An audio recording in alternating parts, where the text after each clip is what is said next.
The power of the tongue.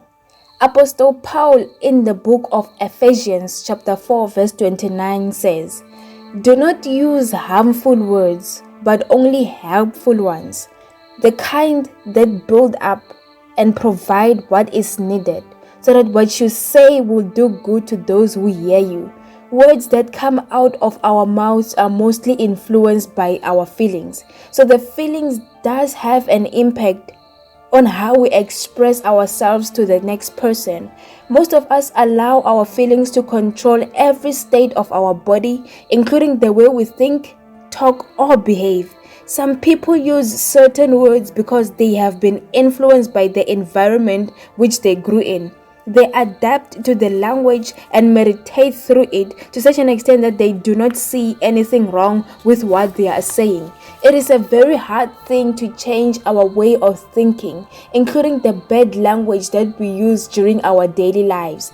But a journey of 1,000 miles begins with one step. Proverbs chapter 18 verse 21 says, "Death and life is in the power of the tongue, and those who love it will eat its fruits." I tell you that on the day of judgment, people will account for every careless words they speak. As the book of Matthew chapter 12 verse 36 says, "For by your words you will be justified, and by your words you will be condemned."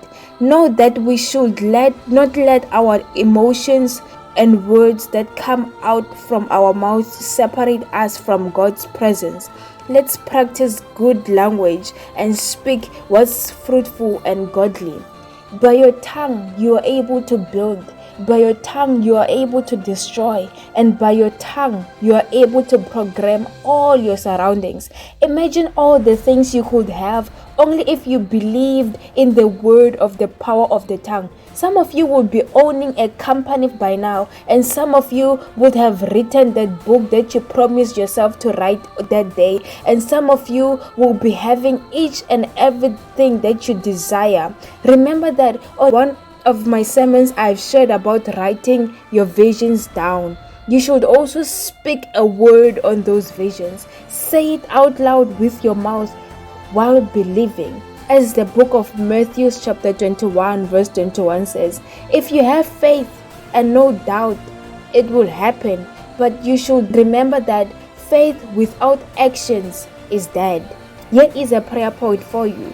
Colossians chapter 4 verse 6 says, "Let your speech be always with grace, seasoned with salt, that ye may know how to answer every man." Stay blessed.